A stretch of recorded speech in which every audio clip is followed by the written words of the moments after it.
And we're coming in hot off of the radio show. This is now the bonus edition of the Automotive ADHD show. I am Matt West, hanging out with you, talking cars. Had a loaded radio show for you earlier today. And if you missed that on the air, you can now catch the podcast version of that, of course, online, Spotify, YouTube, Rumble, Facebook, wherever fine shows. And, mine are downloaded. And we talked all about automotive tariffs and how those are going into effect now, 25%, by the way. So I gave you my predictions on what that'll do to not only the new car market, but the used car market. And we talked about some of what I think would, certain things have to happen for these tariffs to actually work and for people to actually bear the cost of it without having a lot of trouble, without essentially rioting. A lot of things have to happen the right way for this to work, the way the administration, I think, wants it to work. And we talked about all of that on the radio show. And we talked about how Corvettes, the ZR1, if you sell one now, they are going to void your warranty. And I actually support this. Yeah, I do. I totally support this. So you're going to have to, if you want to hear all of that, tune into the podcast now of the radio show. If you're new to the show, if this is your first time hearing it, I do a radio show every week. I talk about cars. It's on AM 1460, The Answer in Colorado Springs, Saturday morning at 9 a.m. But of course, you're right here with me on the podcast. Also, want to mention this 24-karat gold-plated Icon ratchet. Could be yours if you send car sounds to me at facebook.com/Automotive ADHD. Record some sounds of your car, send them in, and you'll notice if you go listen to the radio show, I play people's car sounds on there. It's a lot of fun. I live vicariously through your car sounds because, mine doesn't run. So actually, both of mine don't. Actually, a lot of mine don't run. So, all right. Got to get into this. I ran out of time on the radio show to talk about this, which is why I do these bonus shows. Really, I do these just because I spent too much time yakking about stupid things like gold-plated ratchets on the radio to to get to it. But there's a TikToker, goes by the name of Sydney Kidney Bean. I assume her name is Sydney. I don't know if middle name Kidney, last name Bean. Not sure on that. First name is probably Sydney. She's a TikToker. And she bought a car from Carvana. A lot of us don't like Carvana. A lot of us don't. And I think that's because of the way Carvana does business. That's also because of the black eye Carvana has had for years when it comes to mishandling titles. People have purchased cars from Carvana. There have been stories of this all throughout the past, several years now at this point. And, they're not getting their titles. The cars aren't arriving in the way that's described. They're having all sorts of issues. Not to mention the fact that it's like it's supposed to be like a online car buying experience. If you're not familiar with Carvana, it's an online buying experience, and you buy a car online and they deliver it to your house. I appreciate that it is a different take on the car dealership. I appreciate that. I think car dealerships are still operating in the last century. I really do. Now granted, it's gotten a little better.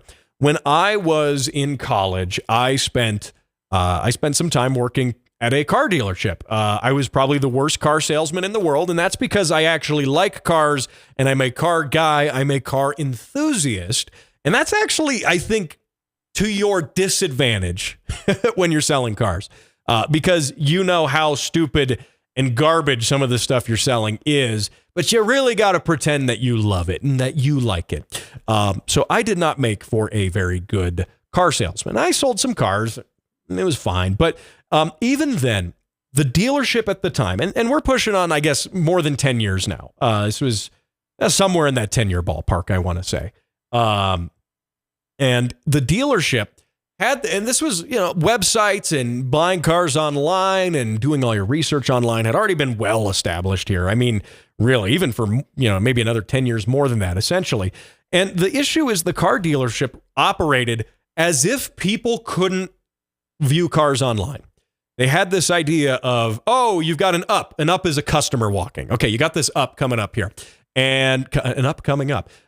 You've got an up. And, okay, what's your name? Hi, I'm so-and-so. Oh, great. What do you do for a living, so-and-so? What are you looking for? Do you have a family? You ask these questions. You break the ice a bit. You get to know them. And then you're like, well, let me find a car that suits your needs. Step right this way. It's this 1950s perception of being a car salesman. That was still present. Here's the problem. The management was pushing that. They trained their salespeople to operate in this way. And in reality, every customer coming in who was under the age of 60, and even some of the older ones at this point, had jumped on the bandwagon of, hey, walk into the dealership. Great. I've got the stock number I want. I've already read all the reviews of it. I test drove one at another dealer. I see you got one on the lot. Let's work out a deal. Great. By the way, I love customers when I did it. I did love customers who did that. You come in, you're prepared, you're ready to go. And then they're even like, yeah, I already got financing pre-approved. We're good to go. Just let's talk some numbers. Let's make sure everything's good. And I'll drive out of here today. That was great. That made my job easy. But the problem was the model being issued by the dealership, if you will, the management, it really didn't support that. Again, they were operating on this 1950s principle of car sales. And that's even more so now in 2025. Cars, great example. My Subaru, I bought my 2024 WRX. I walked into the dealer. I already knew what I wanted. I already had my financing done. Everything was done. I got to be that customer now who came in even with the stock number, okay? Came in, walked in. Hey, I got this one. Everything's sorted out. I'd like to test drive it real quick. Let's go talk some numbers. And that was it. And the thing is, more and more of your customers are going to be that way. Yes, there's some that aren't as car buying savvy, but even then, they're coming in. They've already watched dozens of YouTube reviews. They already know, okay, I need a mid-size SUV. Let me go read reviews. Let me go look at this. And then I'll find one on your website and we'll come in and take a look at it. And if I don't like your numbers, I'll go to the dealer across the street. They've also got one for 10 grand less, but it's used. Okay. Right? That's the world we live in. Carvana, I appreciate the fact that Carvana is catering to that. They list their cars online. You say, aha, I would like that one, please. You click buy. A tow truck comes up a flatbed, fancy looking branded Carvana flatbed, drives up and delivers the car to you. And then you might say, well, how can I test drive it if it's here? You get a period of time that you get to drive it. You do all the paperwork, you buy it, but there's this idea of a guarantee that you can return it if you don't like it, if something's wrong. And in many cases, something is wrong, as it turns out, with Carvana cars. So I appreciate the principle. I appreciate the concept. The problem is that I think Carvana as a business is kind of, I don't think they're executing that concept as well as they could have, especially from a business perspective.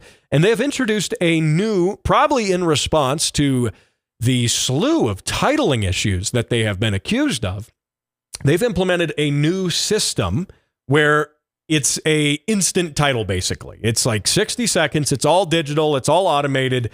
You buy the car and it's done. Now, Carvana, bear in mind, also has physical locations. And if you live in a bigger city, you've probably seen them. Here in Colorado, we've got one just if you're heading up northbound on I-25 in Denver. You'll see it if you go far enough north. You will pass it.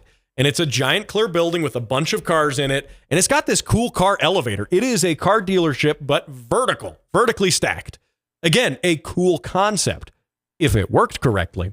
And in this case, it absolutely didn't work correctly. On the contrary, actually, it very much didn't work correctly. But in this case, to the buyer's benefit, I'm going to roll a clip here.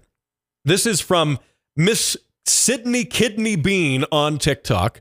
And here's what happened. I got an auto loan with Bank of America, and they sent me a letter today asking me to please immediately send them a copy of my title application. I thought that was so weird because I have had my title for like months now, and I thought that they knew that. But apparently they have no record of it at all. So I pulled out the title itself and the bill of sale, and I started looking over everything. I bought the car through Carvana, and I know people are gonna have a problem with that, but honestly, lovely experience, especially now. Now that I realized they just handed me a free car. Because when I looked over this paperwork, I realized that at no point did they put a lien holder on it. It is not on the bill of sale, and it is not on the title. And it only took 60 seconds, if that. And they were like, wow, that was so fast. Normally we have a bunch of paperwork and things to go over and there's mail involved, but now we're all done.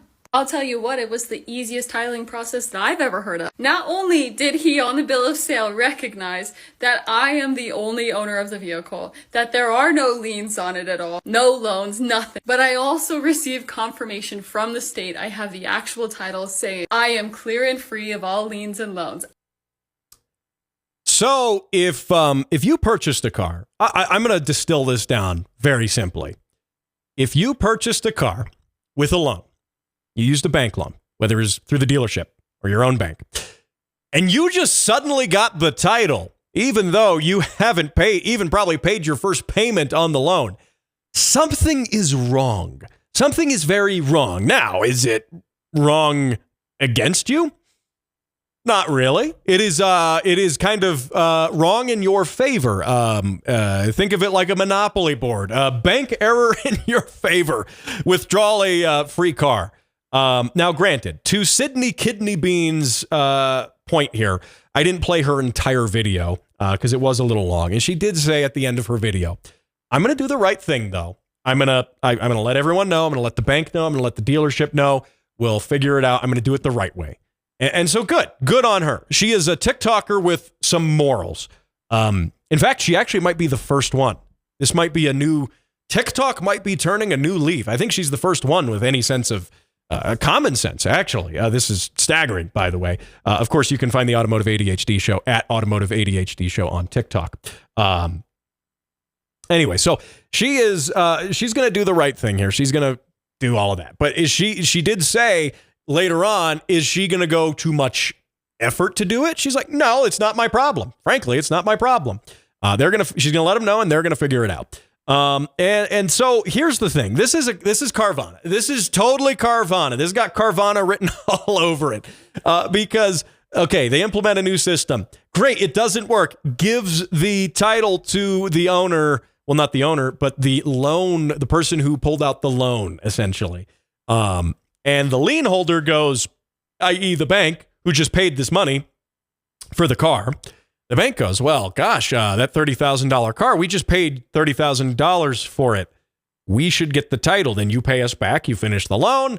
And by the time you're done with the loan and we collect our 6 million % interest, then we'll give you the title. That's normally how this works. But they're sitting there going, she got the title. So if she had even that much more of a evil streak in her, you could say, if it's just that little bit, she could literally and perhaps legally sell that car. Say it's 30 grand. She didn't say how much it cost. Say it's 30 grand.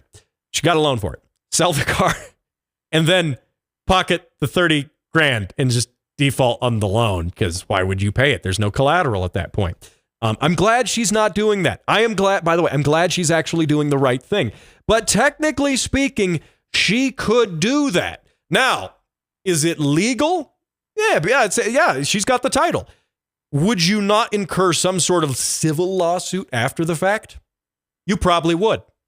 You probably would, actually. So it's probably wise in her case not to do it. Though knowing how the internet can be, I'm surprised. I'm amazed that this happened to such an upstanding citizen as Miss Sydney Kidney Bean. Because if it had been any other TikToker anywhere, that car would be gone in an instant. Do you remember the TikTok ATM hack thing that people were doing? That you could take a check, okay, and this spread all over TikTok.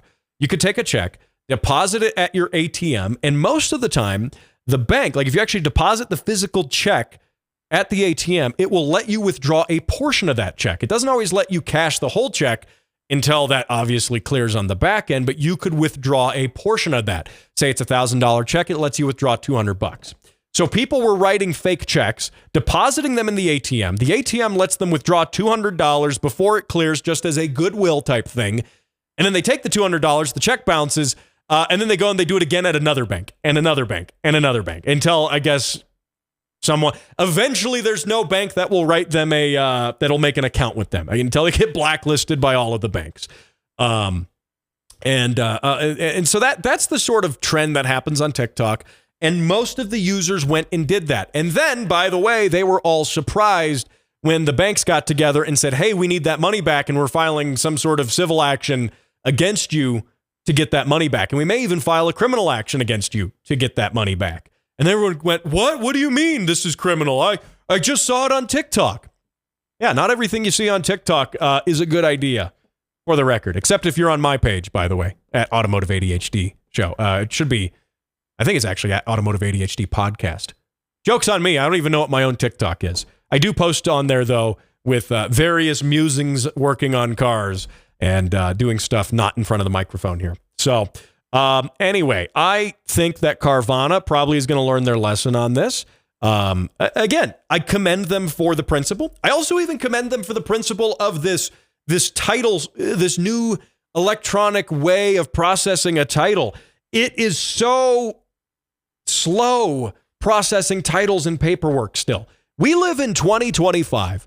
And I'll tell another story here because we're on the podcast. I don't have a time constraint here.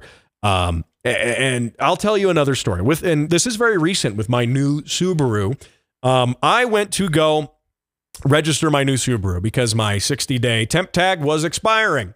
So I go to the DMV and they tell me that, well, we can't register your car because the dealership hasn't finished the paperwork. And I go, well, it's been 60 days.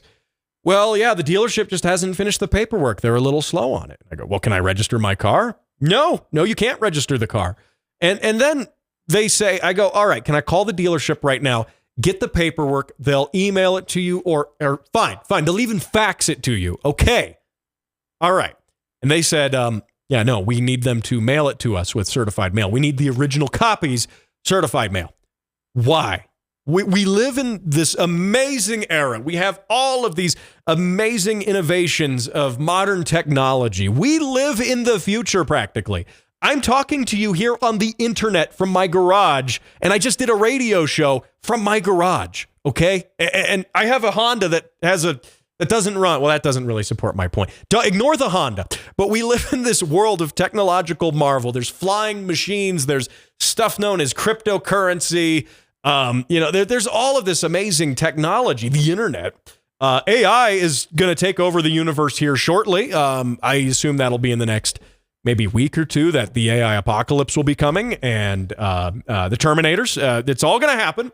And we have Terminators, and yet we can't get a stupid car registration done because the DMV needs the paperwork that the dealership didn't fill out in time, and they need it mailed to them, the physical copy. Why? I mean, come on. And so here comes Carvana, again, with a good take on this. Hey, let's simplify that process. Let's electronify all of it. Let's electronify. That's a cool word. Let's do that. And I'm going to use that now, electronify stuff. I think the correct word is actually electrify. But anyway, so they're going to do that. They're going to make this process simple. I like that. Because they're Carvana, though, they messed it up. Because they're Carvana. And again, it goes to show one of the many reasons why I don't foresee myself purchasing a car on Carvana anytime soon. Because also if I buy the car in cash, so here's the problem. Maybe they're actually overcorrecting because previously they had an issue where they weren't giving people titles who had bought the cars outright. So you buy the car in cash, Carvana just lost the title. In fact, there was even arguments in some of these cases that happened that Carvana never had the title in the first place. So how did they sell the car then if they didn't own the car? They never had the title. Good question. They're Carvana. That's what they do. So they can't give you the title because you bought the car, but they didn't actually have the legal means to sell the car to you. So now you paid for a car that, by the way, you can't register at all. There's a limit to how many new temp tags they'll give you. In my case, the DMV, I had to pay for it. Now I'm going to get that dealership to reimburse me for it. But I had to pay for a new temp tag that gives me another 60 days. Not a problem. We'll figure it out. But in Carvana's case, they never have the title. They never had it. They couldn't give it to you if they wanted to. There is a limit to the temp tags which you can buy from the state. They'll eventually say, no more temp tags. No. You've had a few of them. Go figure this out. You now have a paperweight of a car you can't drive. So that's the problem Carvana has had in the past. The problem now, they go, all right, we've got this problem. We're not getting titles to people who should be getting titles. Let's fix that. Let's revolutionize how we do titles. And let's do this whole entire system that streamlines this, really brings the titling process into the 21st century. Yeah, except they did it too much. They over 21st century the title process, and now they're giving people titles who shouldn't have the titles. You see, they can't win at all. I got a message for Carvana. Take the thing that you did before, the not giving people titles part, and the thing you did now, which is giving people titles who shouldn't actually have the title, and just meet that in the middle. Take that, meet it in the middle, and I think everything will work. But anyway, it's Carvana. It'll never happen. Carvana is like the Hertz rental car of car dealerships. Don't even get me started on Hertz. So anyway, perhaps you might see this and say, ooh, I don't want to buy a car from Carvana. Or perhaps you're not as upstanding of a person as Miss Sydney Kidney Bean. In case you're not, hey, no judgment. You're listening to my show. I mean, you're fine by my book. I don't care what you do. As long as you stay subscribed to the show and give it a rating on Spotify. 6 stars, by the way. But maybe you're saying, I will go buy a car from Carvana. How about that? Aha. You see, because they'll mess up my title and then I'll get a free car. If you do that, I can neither endorse your actions nor actually say after the fact that I told you to do that, because I didn't tell you to do that. I definitely didn't tell you to do that. If you do that and you get in trouble, I don't think in a court for one, I don't want to get pulled into the court as a witness. I don't. I really don't. I have better things to do. I need to get my S2000, which again you can see behind me, actually running and driving properly. And then I've got this A86 that doesn't run anymore. So I got to fix that now. So yeah, I don't have time to go to court and testify for or against you in either capacity. I don't have time for that. So, and I frankly don't want to get involved. And also if the judge calls me to the witness stand and it's not going to end well actually for either of us. Cause they'll say, why is this dude who talks about cars on the internet your witness? Why is he that? Well, anyway, so do this or don't do this. I would probably recommend not doing it. You probably don't want to get sued. But you know what? If you buy a car from Carvana, or if you have bought a car from Carvana, let me know. Comment on this podcast, on this video. What has your experience been with Carvana? I have avoided Carvana like the plague, even though I haven't personally had an experience. I've just observed so many other people's negative experiences. You see, I am sometimes capable of learning from other people's actions rather than my own. Sometimes, unless it's working on my own cars. Then I do stupid stuff so you don't have to, actually. But let me know your thoughts. Facebook.com/automotive-ADHD. Also, Automotive ADHD on YouTube, Rumble, Facebook, and more. Thanks for joining me on this bonus edition of the podcast. Again, if this is your first time here, go check out the podcast of my radio show. Or if you're local to Colorado, listen to it live Saturday mornings at 9 a.m., AM 1460 and FM 101.1, The Answer. Thanks for watching. Thanks for listening. I'll catch you next week.